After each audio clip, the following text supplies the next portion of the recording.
오늘 첫 시간에 이제 그 창세기 3장 11절로 13절 사이에 나오는 이 복음의 기초를 놓는 말씀을 시간 말씀을 나눴는데, 이 말씀을 좀 더 이제 깊이 안으로 들어가서 더 생각해 보겠습니다. 지금 첫 시간에 나왔던 말씀들을 잘 이제 생각해 보면, 신령한 그 율법으로 말미암아 내가 죽게 되는 이유를 이제 로마서나 갈라디아서에서 밝혔는데,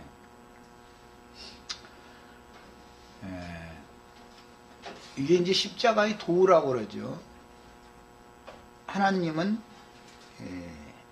아담과 하와가 바라보고 따먹은 그 나무를 저주하셨죠.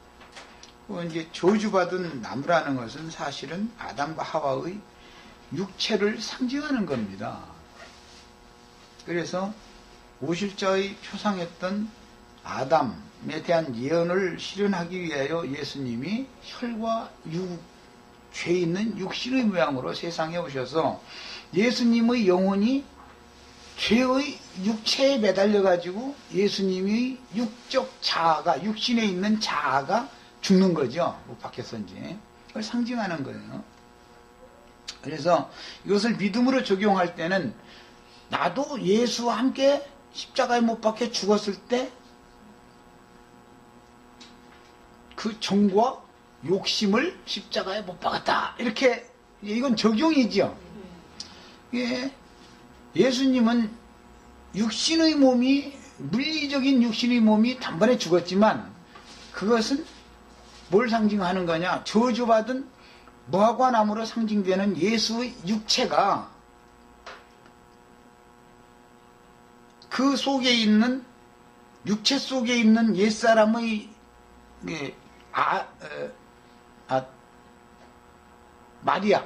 마리아의 성분이 육체니까 혈육의 성분 속에 인자 예수의 육적 자아가 있잖아요. 혼생명이 있잖아요. 그것이 죽는 거다 이거예요. 예수의 영은 죽을 수가 없죠. 신이니까, 하나님 자신이 잉태케 한 하나님으로 오신 거니까 그 영은 절대 부활이요 생명이시기 때문에 그 영이야 죽음이 없는 것이지만, 육적 자아, 예수의 육적 자아가 십자가에 죽은 것을 영적으로 적용할 때는 나도 믿음으로 말미암아 예수의 육체가 죽을 때 나의 옛사람의 정과 욕심이 함께 십자가에 못 박혀서 끝났다, 이렇게 적용을 하는 거단 말이야. 이제 이런 복음의 기초에 대한 이상을 이제 깨달아야 그 다음에 포도원에 심겨진 부활된 이제 포도나무죠. 이것은 상징으로 이렇게 되어 있습니다. 그리고 유대인들의 그 신앙 회복에 대해서도 무화과나무의 비유. 그런데 그 비유를 보면 포도원에 무화과나무를 심었다, 이렇게 표현을 해놨죠.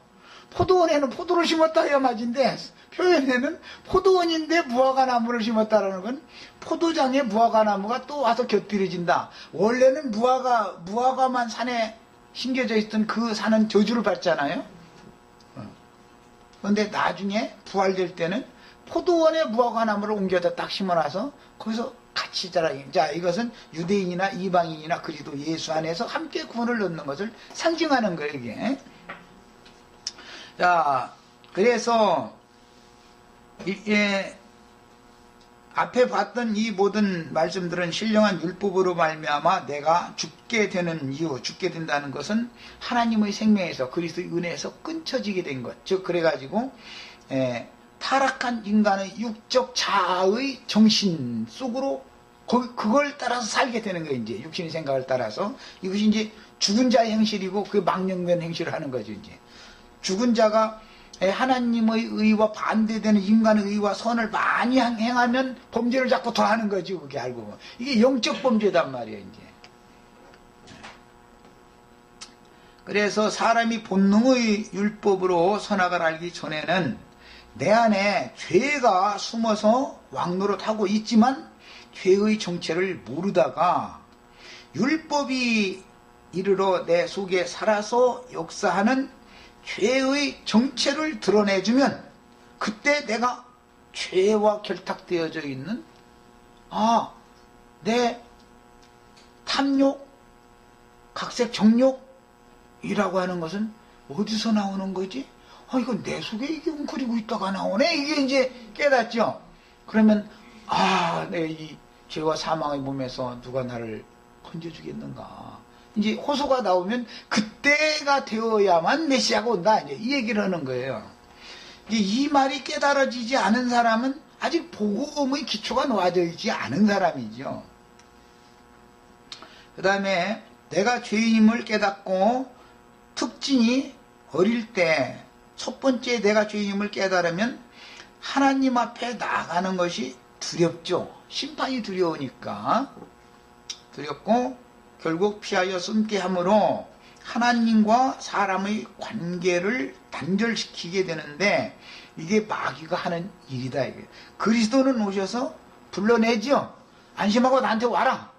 걱정하지 말아라. 내가 너희를 다 덮어줄 거니까 걱정하지 말아라. 나를 통해서 아버지께로 다 갈 수가 있으니까 걱정하지 말아라. 그러나 마귀는 먼저 와가지고 뭐든지 앞에 오는 것은 이게 문제예요. 예수님보다 나보다 먼저 온 자들은 다 절대 강도다 그랬고 죽이고 멸망시키려는 것뿐이요.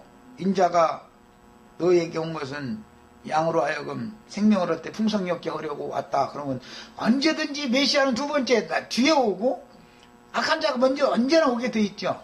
악한 자는 여자를 통해서 교활하게 들어왔고 하나님은 이미 범죄한 사람을 찾아오셔서 부르시죠. 두 번째 오시죠.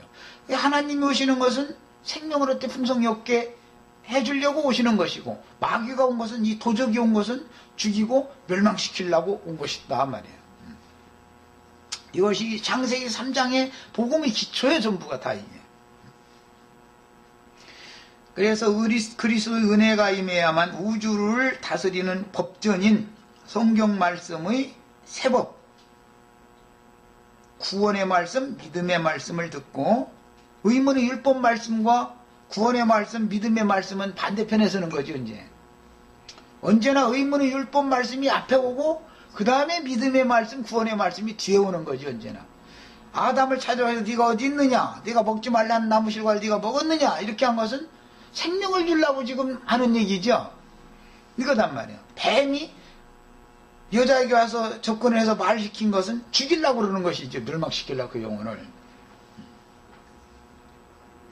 그래서 구원의 말씀, 믿음의 말씀을 듣고 영으로 깨달아 마음에 믿어 구원자를 영접할 수 있게 되므로 그리스도의 은혜로 말미암지 않고는 누구도 계시로 임하는 그리스도의 믿음을 가질 수 없으며 믿는다 하는 것은 죄를 대신한 예수 그리스도, 생명이신 그리스도, 곧 사람을 거쳐 참 하나님의 신이 되어지신 그 영을 내 안으로 영접하여 그 영만이 살려주는 영이죠.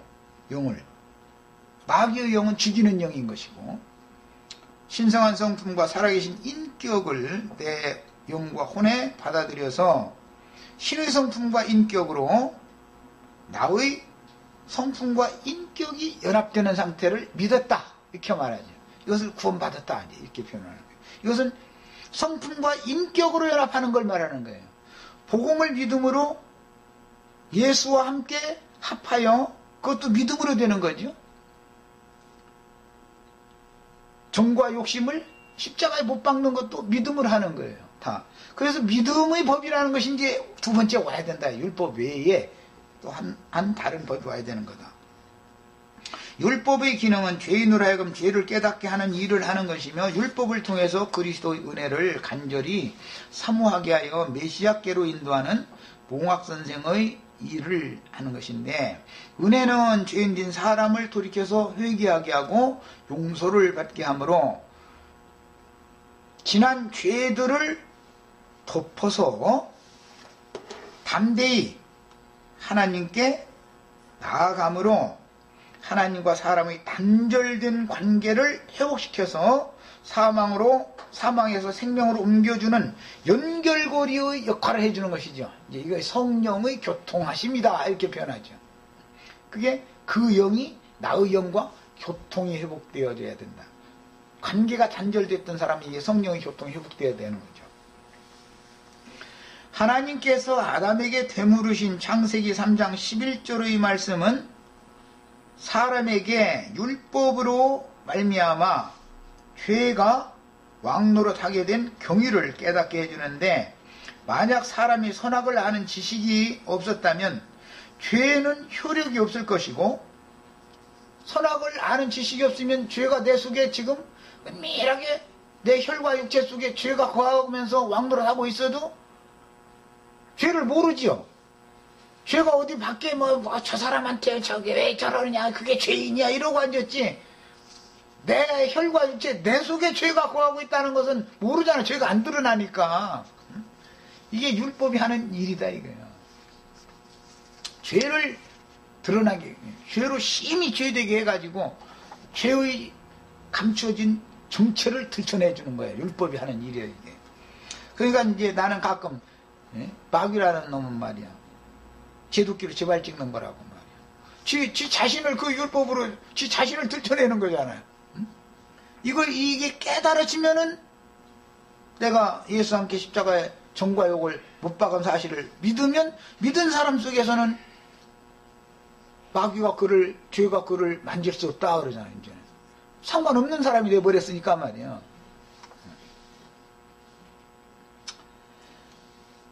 그 다음에 바꿔 말하자면, 규제하는 법이 없으면 어떤 행동이든 규제나 제한이나 속박을 받지 않게 된다. 즉 죄가 거하는 집인, 죄의 집인 육체가 죽어서 없어져 버리면, 끝나면 죄는 효력을 잃어버린다 이 말이에요. 활동을 근거가 없어져 버리는 거죠. 그러니까 하나님은 죄를 심판할 때 사실은 육체를 끝내는 거죠. 육체라는 것은 이런 몸을 말하는 게 아니라 혈과 육의 몸에 속에 거하고 있는 육적 자아라는 것을 끝내버린다 이거예요. 옛사람의 그 인격을 끝내버린다 이거예요. 이처럼 선악을 아는 지식이 사람 속에서 법이 되기 전에는 여전히 벗었지만 사람이 부끄러워하지 않았으나, 그것은 나름대로 자기 양심 바르다고 생각하는 순수성, 순결성이지. 이게 이제 처녀성이라고 그러는데, 모든 인간은 이게 있는데, 특히 여성분들이 이게 좀 강하죠. 아무래도 이게 결벽증 증세가 좀 강하죠. 그런데 요새는 뭐 도둑질하는 것도 뭐 내간이 도둑질하는 경우도 많고, 여자들이 뭐 어디 다니면서 뭐 도둑질하는 것도 이제 많이 신문에도 나오고 그러는데, 여자들은 보다는 남자들이 담대하게 도둑질도 하고 그러고, 여자들은 이 결벽증 증세가 많죠. 그게 병이단 말이에요, 그게 사실. 근데 그게 병인 줄을 모르는 거지, 이제 사람들이. 이게 죄가 드러나지 않았기 때문에, 이게. 이게 참 쉬운 문제가 아니죠.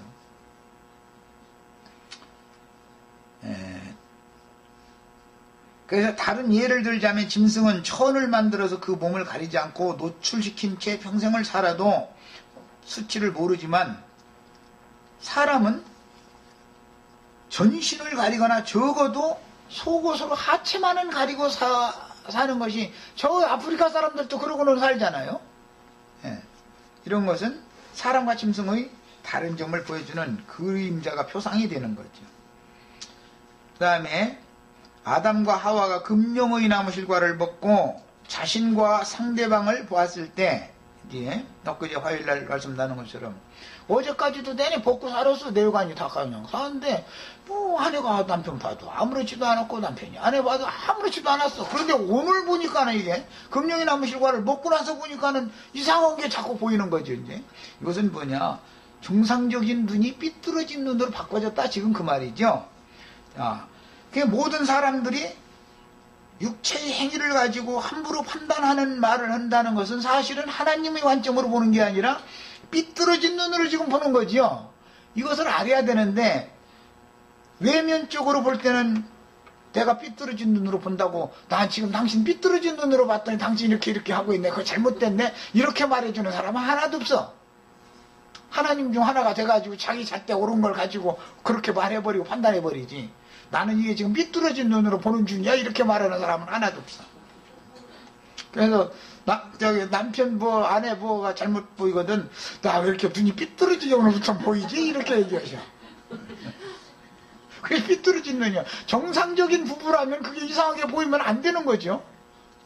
어제 그저께 말씀드린 것처럼 그게 더 아름답게 보여야 되는데 이상한 눈, 뭐가 잘못된 거예요. 그게 뭐예요? 미갈이 그렇게 보잖아요. 미갈이 창문 너머로 삐뚤어진 눈으로 보고 나서는 그래가지고 총이 없어가지고서 생과부로 지내다 죽었다는 거 아니야. 이게 뭔 뜻인지를 알아야 된다 이게.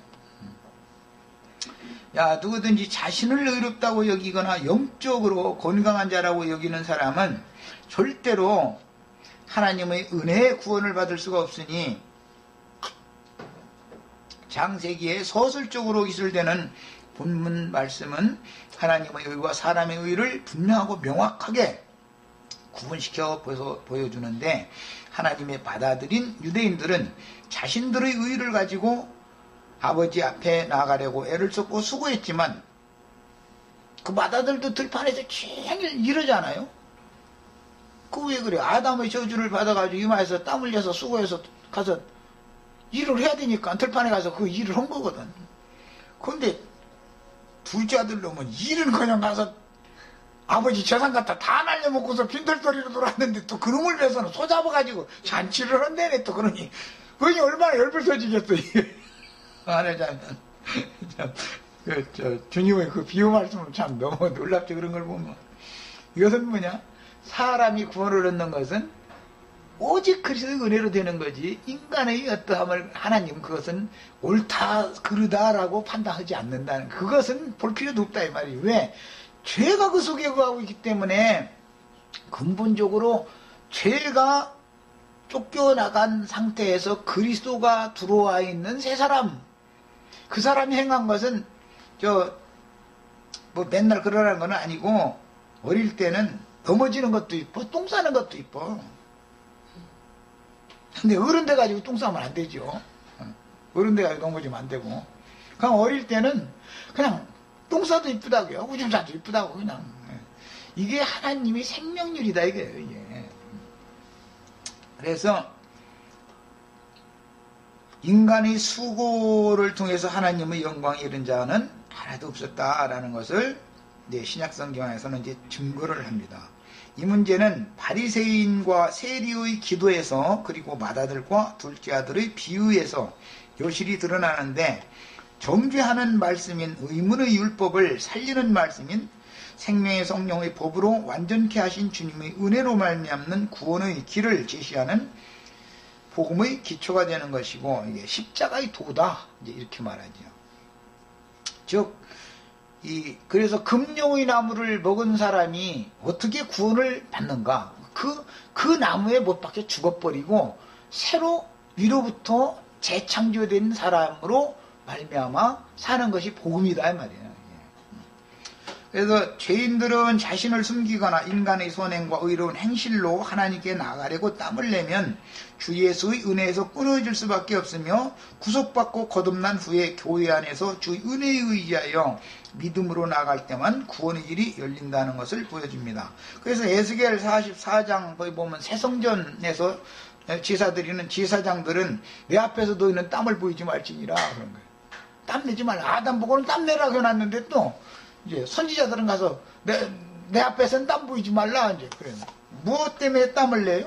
여름에 더워 죽겠는데 가죽을 잔뜩 입고서 가죽띠 둘러매고 요한처럼 그렇게 사역한다고, 모세와 요한처럼 그렇게 하는 건 그런 땀내는 사역이죠. 일은 일하는 건데 광야에서.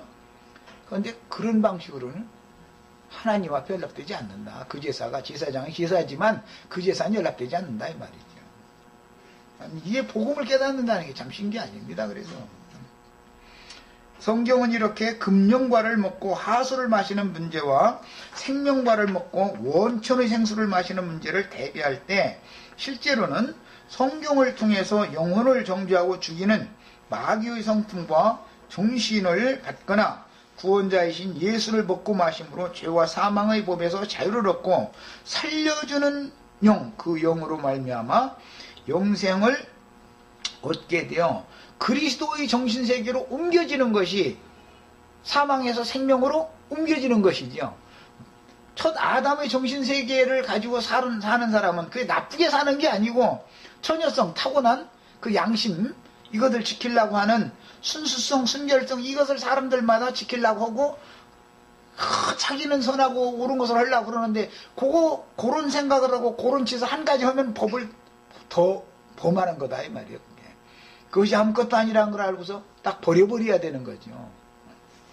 이게 사람이 이게 얼마나 어려운 문제인지 모릅니다. 이게 잘 안 돼. 이게 말씀 들을 때는 그게 이치가 그렇네 해도 실제 상황이 오면은 이게 상대방 저 무화과나무 밑에 속에 들어있는 거 그거 그렇게 잘 보여 아주.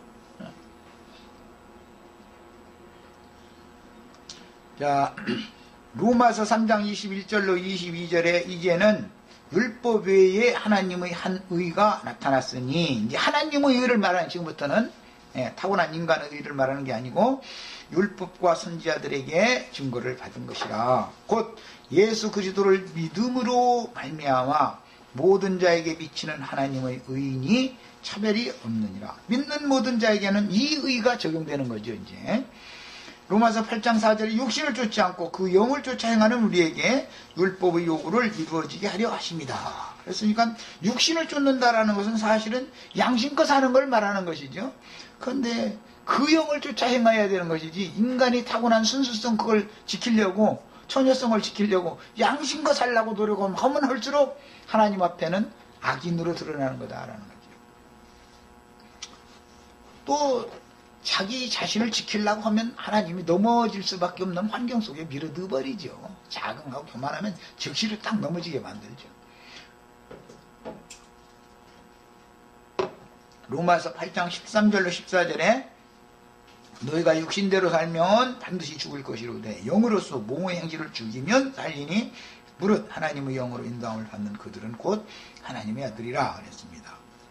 갈라디아 5장 16절로 18절에 내가 이르노니 너희는 성령을 쫓아 행하라. 그리하면 육체의 욕심을 이루지 아니하리라. 육체의 소욕은 성령을 거슬리고 성령의 소욕은 육체를 거슬리나니 이 둘이 서로 대적함으로 너희의 원하는 것을 이라는 것은 혼기능은 늘 원하는 게 있죠.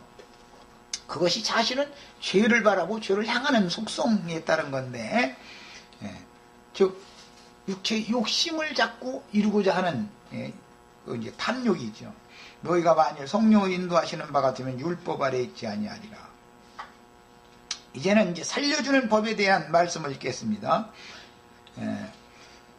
요한복음 13장 1절에 6월절 전에 예수께서 자기가 세상을 떠나 아버지께로 돌아가실 때가 이런 줄을 아시고 세상에 있는 자기 사람들을 사랑하시되 끝까지 사랑하시니라 그랬어요. 이제 사랑 이야기, 이제 또 이 사랑 때문에 죽고 살아. 이게 알고 보면 요한복음 15장 12절에 내 계명은 곧 내가 너희를 사랑한 것 같이, 조건이 있어요. 하나님이 최고한 계명이죠. 그런데 내 계명은 곧 내가 너희를 사랑한 것 같이, 예수님이 지휘자들을 사랑한 것 같이 라는 조건으로 너희도 서로 사랑하라는 이것이니라 이에요. 그런데 사람들은 내가 너희를 사랑한 것 같이 라는 것은 살짝 잊어먹어 버리죠. 그러고 우리가 서로 사랑하자 이제 자꾸 이렇게 해버리죠. 이것 때문에 사람 다 죽이는 거예요. 이게 사랑하자라는 것 때문에 영혼들 다 죽여놓는 거예요. 반드시 주님이 주신 계명은 주님께서 지휘자들을 사랑한 것과 같이 너희가 서로 사랑하라는 것이지, 너희가 그냥 서로 사랑하고 막 이렇게 해라 이게 아니잖아요. 로마서 13장 10절에 사랑은 이웃에게 악을 행치 아니하나니 그러므로 사랑은 율법의 완성이니라. 모든 법의 완성이 사랑의 법이죠. 자, 갈라디아 5장 14절에 온 율법은 내 이웃 사랑하기를 내 몸과 같이 하라 하는 한 말씀에 이뤘다. 사랑의 법이 모든 율법을 다 이룰 수가 있다는 걸 지금 말해주는 건데, 문제는 예수님이 제자들을 사랑한 것과 같이 사랑하라는 것을 빼놔버리는 것이 문제다는 거예요. 이게 마귀는 이상하게 하나님의 말씀 중에 어떤 것은 살짝 빼고 어떤 것은 지멋대로 갖다 싹 넣어버려. 이래가지고 혼잡시켜버리는 거예요, 이게. 이게 사람 참, 이게 구분하기가 너무 어렵습니다. 베드로전서 4장 8절에 무엇보다도 서로 열심히 서로 사랑할지니 사랑은 허다한 주의를 덮느니라 그랬는데, 인간적으로 사랑해가지고 덮으라는 게 아니지요. 갈라디아 6장에 보면 너희 중에 죄가 드러난 자를 보거든 온유한 심령으로 그걸 바로 잡아주라고 그랬지, 그냥 무조건 덮어주라고 되어 있는 게 아니죠. 인간적인 사랑으로 그러는 게 아니잖아. 분명히 성경의 말씀에는 문제는 엄정한 영과 깨끗한 영과 온유한 영으로 상대방을 바로 잡아주면은 사람이 양약이 된다 이거 그게. 그러나 사랑하라겠는데 뭐 예수님도 나를 덮어줬는데 덮어주라겠잖아. 아이 그냥 안 본 걸로 해두지 뭐. 이렇게 하면 그 죄에 같이 참여하는 것이 되는 거죠. 이것을 구분을 잘 해야 되는 거예요. 그러니까 아까 내가 그래서 저 두아무개씨 얘기한 거예요. 부인이 그랬을지라도 물론 그때 당시 몰랐으니까 이제 그 사람 죄는 물론 아닌데 몰랐다고 그랬으니까 이제 그게 밝혀졌으니까. 그러나 부인이 그 돈 받는 것을 알았다라면은 범법자가 같이 되는 것이죠. 오늘날 아무개 씨는 저기 뭐 내곡동 땅인가 그거 뭐 빠져나갈 방법이 없게 돼 있죠. 지금 보는 상황이 이제 1년만 지나봐죠. 이제 난리 이제 버거지 날 거야 이제. 그런데도 기득권자들이기 때문에 똑같은 법인데 그들에겐 저쪽이 안 돼. 기득권을 갖고 있는 동안은. 이 법이라는 것을 오남용하면 어떻게 되는 것을 너무 적나라하게 잘 보여주는 그림이죠. 요한일서 3장 14절에 우리가 형제를 사랑함으로 사망에서 옮겨 생명으로 들어간 줄을 알거니와 사랑치 아니하는 자는 사망에 거하느니라. 이건 이제 용기주의자들의 사랑과 진리의 사랑을 대비시키느라고 이 얘기를 이제 그 사도가 하는 말이에요. 요한일서 3장 23절에 그의 계명은 이것이니, 뭐 아까 이미 요한복음 15장 2절에서 했던 그 말씀이죠. 내 계명은 내가 너희를 사랑한 것 같이 너희가 서로 사랑하라 이거잖아요. 그런데 사도가 또 이 얘기를 하는 거예요. 나중에 영지주의자들이 말하는 사랑과 다르다라는 걸 지금 얘기하느라고 그러는 거예요. 이게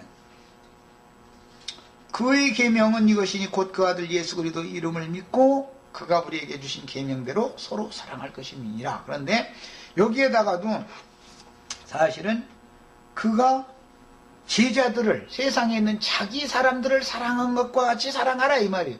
죽기까지 사랑을 하는데, 죽기까지 사랑하는 것이 끝까지 사랑하는 건데, 그것은 제자들에게 복음을 가르쳐서 하나님께로 중매하기 위하여 사랑하는 것을 말하는 것이지, 인간적으로 막 주머니에다가 그 사람이 요즘에 좀 힘들대 그러니까 뭐 어디 막 주머니에 돈 몇 푼 있는 거 말이야. 그거 주고 또 생색내 쌓고 말이야.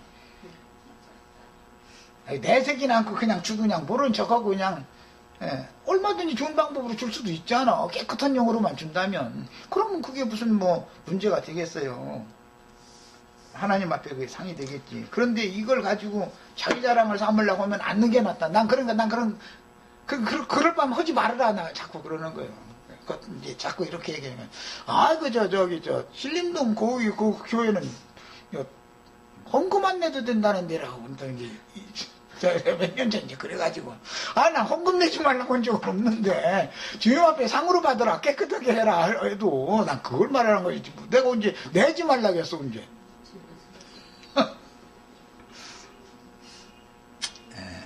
말을 새겨드려야죠.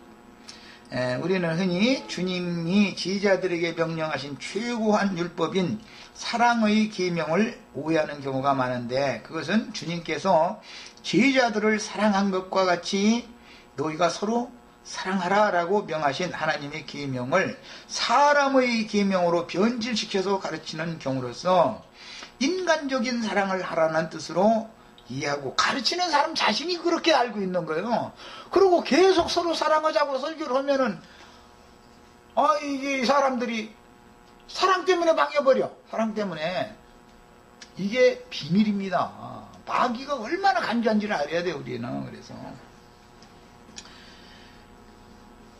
주님은 제자들을 사랑하실 때 인간적인 사랑으로 누구를 사랑하신 적이 없었습니다. 베드로가 예수님을 사랑했지만 그게 가짜라는 것을 드러내기 위해서 예수님이 3번 부인하게 딱 만들어 놓잖아요. 그리고 나서는 내가 주님 사랑한다고 큰소리 쳤던 게 너무너무 아무것도 아니구나. 주님이 날 사랑하는 것과 너무너무 다른 사랑을 내가 했었구나라는 걸 딱 알고 사람이 딱 바꿔져 버리잖아요. 그 다음부터는 그는 복음을 위해서 인생을 이게 바치는 사람이 되는 것이지 막 그냥 인간적으로 막 혼적으로 막 이렇게 사랑하고 이런 사랑이 딱 끝나버리잖아요. 이게 얼마나 그 단계를 거친다는 게 쉽지 않다는 걸 우리 배워야 됩니다. 그 다음에 율법은 곧 하나님의 의를 대변하는 것이며 인간에게 법을 세우시는 목적은 범법자가 없이 의만 충만히 거하는 완전한 새 세계를 이루기 위한 것이 목적이지만 법을 오남용하면 이제 사랑의 법이라는 것도 왜 성경에 사랑을 하겠는데 사랑 않냐 그러면 그게 율법이 되는 거죠. 사랑도 율법이 얼마든지 오남용 될 수가 있는 거다 이거예요. 그 사람 온유하지가 않지만 이러면 뭐예요? 그 온유라는 것이 율법이 돼버리는 거죠. 사람이 이렇게 교만해 이러면 뭐가 되는 거예요?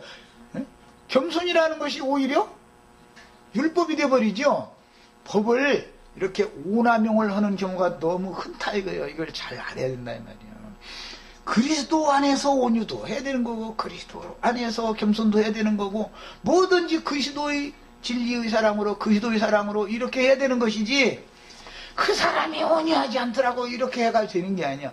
온유하지 않다고 남을 채근질하는 사람은 아직 율법의 저주에서 속량받지 않았다라는 말이단 말이야. 이 사람이 지금 구원받은 사실이 없는 사람이 이게 사람 죽이는 거 이게 아주 마귀는 이런 방식으로 모든 영혼들을 죽이는 거다. 간교하게 광명을 가장해서 들어오는 것이지 어둠으로 오는 게 아니다라는 걸 알아야 돼요.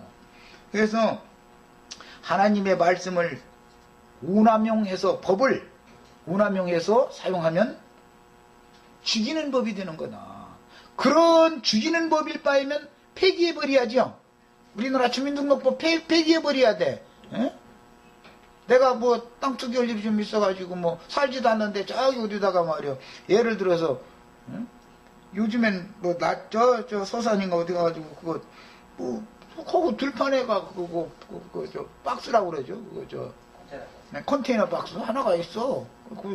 저 왜 들 가운데다 적어 놔두냐. 그게 다 이유가 있어서 그러는 거네. 그럼 이제 그럼 가보자고 그러길래 가봤더니 거기가 완전 한 살림 다 들어있어 그냥. 아주. 시청에서 나와서 다 사진 찍어가고 조사를 하는데 분명히 사람이 사는 거야. 그게 침대도 있고 그 안에 뭐 다 만들어놔 있는 거야. 근데 잠깐 들에 이러러 갔다는 거야. 이렇게 나오는데 어떻게 할 거요? 왜? 거기가 투기지역이라는 걸 사람 알으니까. 어디서 정보를 빼내가지고 그따위 짓거리를 해먹는데 그러려면 주민등록을 거기다 그 박스 사람은 살지 않는 박스에다 주민등록 옮겨놔야 되잖아. 돈바닥에다가. 근데 그런 놈들은 빠져나가.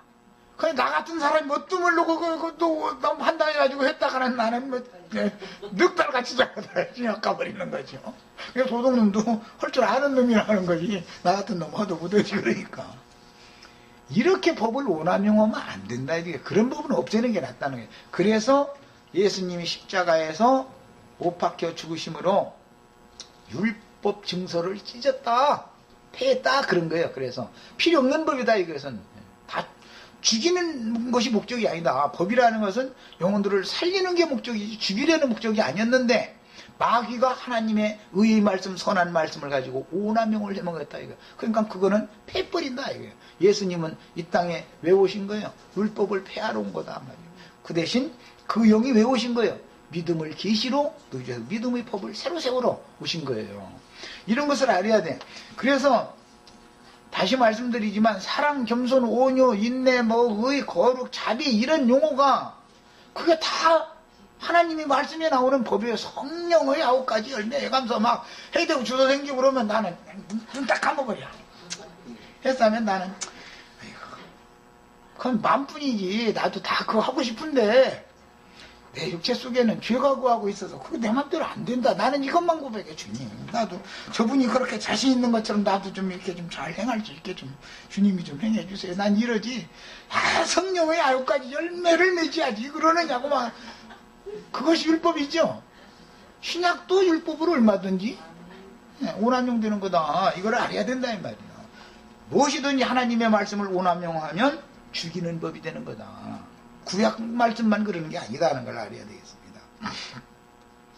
그 다음에 특히 율법의 완성인 사랑의 법에 대한 오해는 많은 문제들을 일으키는데 신께서 그분이 성령으로 구속하신 영혼 속에 부어주시는 진리의 사랑이 아닌 육신에 있는 사람 속에서 나오는 사랑은 비록 주님을 향한 사랑이고 지체를 향한 사랑일지라도 그것은 하나님께서 받으시는 사랑이 아니라는 것을 생명의 체험으로 철두철미하게 깨달아 가지고서 이걸 버려야 된다 이거야. 나에게서 나오는 건 하나님 볼 땐 전부 다 더럽게 여기는 거다. 이걸 배워야 된다 이 말이야. 그게 나는 할 수 없습니다라고만 말해야 되는 것이지 내가 다 하겠습니다 하면은 이거 이 사람은 벌써 율법이 저주해서 속량받은 사실이 없는 사람입니다. 율법을 주시면은 지키라는 다 행하라는 게 아니죠. 나는 행할 수 없습니다. 메시아께서 오셔서 나를 잊고 주님이 사시면 주님은 하실 수 있지만 등이 사람으로서 할 수 없는 그것은 주님이나 할 수 있는 것이지 어떻게 나 같은 인간이 그걸 하겠느냐고 이렇게 말을 하는 것이지 우리가 다 준행하겠나이다 라고 하라는 말이 아니죠 지금. 사랑의 법이라는 것도 성령의 9가지 열매도 그래서 조심해서 주어 생겨야 되겠니. 예. 막 사랑하자, 온유하자, 겸손하자, 막 자비를 베풀고 긍휼을 베풀고 이런 소리 함부로 하는 사람 치고 그게 무슨 뜻인지도 몰라. 그 사람 치고 겸손하지가 않고 그 사람 치고 온유하지 않고 사랑할 줄 모르는 사람이야. 진리의 사랑을 할 줄 아는 사람은 그런 소리를 나는 할 수 없습니다. 사람으로서는 할 수 없는 거예요. 율법이라는 것은. 그래서 사람으로서 할 수 없는 그것을 하나님은 능히 하시나니 그 능히 하실 수 있는 그분을 네 속으로 영접해서 그분이 너를 잊고 살게 만들어라. 이게 복음이란 말이죠. 자, 그 다음에 이번에는 이제 창세기 3장 12절로부터 15절을 또 읽고 잠깐 말씀 나누고 애찬한 다음에 더 말씀을 나누도록 하겠습니다. 3장 이제 12절부터 15절까지를 읽겠습니다. 아담이 이르되 하나님이 주셔서 나와 함께 있게 하신 여자 그가 그 나무 열매를 내게 주므로 내가 먹었나이다. 여호와 하나님이 여자에게 이르시되 네가 어찌하여 이렇게 하였느냐. 여자가 이르되 뱀이 나를 꿰므로 내가 먹었나이다. 여호와 하나님이 뱀에게 이르시되 네가 이렇게 하였으니 네가 모든 가축과 들의 모든 짐승보다 더욱 저주를 받아 배로 다니고 살아있는 동안 흙을 먹을지니라. 내가 너로 여자와 원수가 되게 하고 네 후손도 여자의 후손과 원수가 되게 하리니 여자의 후손은 네 머리를 상하게 할 것이요 너는 그의 발꿈치를 상하게 할 것이니라 하시고 했습니다. 참 복음의 그 핵심 부분에 속하는 말씀들이 계속 지금 우리가 나누고 있는데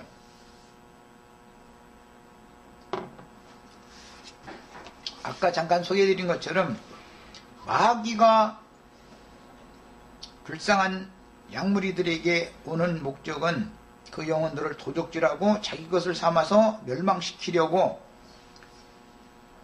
주님의 집이며 아담 부부의 집인 에덴 동산으로 상징된 그 거처에 가만히 기어 들어왔으며 주님은 바람소리와 함께 죄의 종이 되어 참소를 받아 양심의 속박과 본능으로 아는 선악을 아는 지식에 묶여서 하나님 앞에 끌려나와 송사를 당하고 있는 죄인을 구속하여 살려주려고 친히 찾아오셔서 아담아 네가 어디 있느냐라고 지금 부르신 다음에 아담에게 사실조사를 물어보고 그 다음에는 여자에게 물어보고 뱀에게는 사실에 대해서 물어보지를 않죠.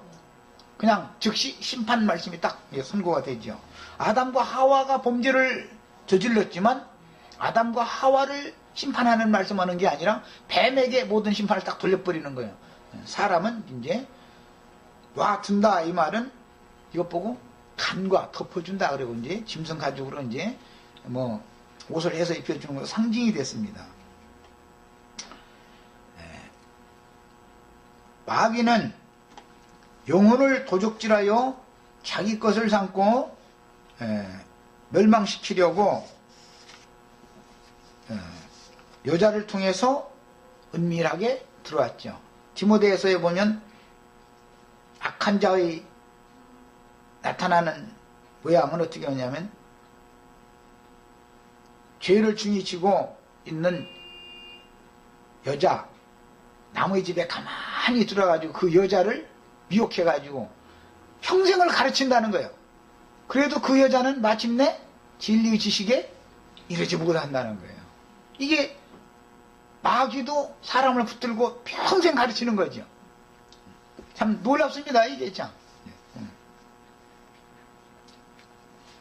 요한복음 10장 10절로 15절에 도둑이 오는 것은 도둑질하고 죽이고 멸망시키려는 것뿐이요 내가 온 것은 양으로 생명을 얻게 하고 더 풍성히 얻게 하려는 것이라. 나는 선한 목자라. 선한 목자는 양들을 위하여 목숨을 버리거니와. 지금 여호와 하나님께서 바람소리와 함께 오신 것은 선한 목자로 오신 것이죠. 뱀이 앞서서 왔던 것은 도둑이 죽이려고 온 거였었고 멸망시키려고 이거예요. 그래서 선한 목자는 양들을 위하여 목숨을 버리거니와 이것이 진리의 사랑이죠. 자기 사람들을 끝까지 사랑한다는 거예요.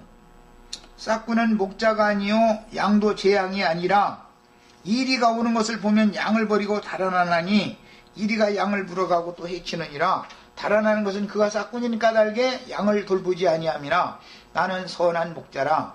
나는 내 양을 알고 양도 나를 아는 것이 아버지께서 나를 아시고 내가 아버지를 아는 것 같으니 나는 양을 위하여 목숨을 버리노라. 이것이 주관 사랑이죠. 이제 이것이 그리스도의 사랑이라는 거예요. 우리 보고 이 사랑을 하라는 거였죠. 이게 진리의 사랑이에요. 주님이 제자들을 위하여 자기 사람들을 위하여 이렇게 한 거잖아요. 이 사랑을 하라는 거예요. 괜히 뭐 없는 사람 또 이렇게 강조해 놓으면 그럼 옆에 있는 지체가 말이야 지금 굶어 죽고 있는데 말이야 눈 하나 끔찍 않고 말이야 나 돈 벌을 때 네가 와서 조금이라도 뭐 옆에 숨이라도 쉬어줬어 뭐 한 가지 들어를 줬어 이래가면서 또 그렇게 가르쳤다고 또 오해받을 감소인데 그것은 인지상정 인간 세상에 그것은 하나님의 의를 이루기 위해서가 아니고 그게 구원의 조건으로 하는 게 아니고 구원받은 성도들이니까 세상 사람들도 불쌍히 열 줄 아는데 인간 세상에 같이 육신을 입고 살고 있으니까 육신을 같이 입고 있는 동안에 그런 유경의 곤경의 죄들을 도와줘야 되는 거야. 그건 내가 말 안 해도 누구나 다 아는 일 아니에요. 그게 구원의 조건이 되거나 상급의 조건이 된다면 안 해야 되는 거죠. 그래서 난 그럴 바면 하지 말아라 나 그러는 거예요. 그 다음에 마귀는 영혼을 도적질하여 자기 것을 삼고 멸망시키려고 주님의 집이며 아담 부부의 집에 가만히 기어 들어왔으며 주님은 바람소리와 함께 죄의 종이 되어 참소를 받아 양심의 속박과 본능으로 하는 선악을 아는 지식의 끈에 묶여서 하나님 앞에 사탄의 결박이라고 그러죠. 이걸 끌려나온 죄인을 구속하여 살려주려고 찾아와서 아담아 네가 어디 있느냐라고 부르셨습니다. 주 하나님은 마귀에게 속아서 죄와 연합된 사람인 죄인이 되어 사단의 결박인 의문의 율법에 묶여서 재판장이신 하나님 앞에 끌려나온 세리와 창기와 모든 죄인들을 자비와 긍휼로 대하시며 중생의 씻음과 새롭게 하심으로 구원을 베푸시는 주님을 깨달아서 사람의 의와 선이 하나님의 의와 하나님의 선을 힘써 대적하는 마귀에게서 비롯됐다라는 걸 깨닫고 지금까지 나를 지배하던 신은 거짓으로 거짓선 거짓의 의로 내 영혼을 죽이는 마귀 신이었다라는 것을 인식을 해서 신을 바꿔야 되는 거예요. 신을 바꾸는 걸 보고 회개했다 그러는 거죠. 반드시 마귀는 육체에 상관된 계명의 율법을 가지고 사람에게 먼저 와서 육체의 법인 의문의 율법에 따라 불의와 불선을 행하는 지난날의 잘잘못들을 낱낱이 드러내어 의롭고 거룩하신 재판장이신 하나님께 송사해. 하나님께 송사한다라는 건 율법 말씀, 하나님 말씀이니까 의롭고 선한 말씀에 걸어서 그 법에 걸어서 고소를 하는 거예요. 그렇게 하며 메시아는 재판장 앞에서 가련한 영혼을 위하여 예수 그리스도의 피의 증거로 변호를 해주시러 메시아가 오는 거죠. 두 번째 오실 때는. 자, 오늘 이제 이 시간 여기까지 하고 애찬하신 다음에 더 나가는 말씀을 나누도록 하겠습니다. 마칩니다.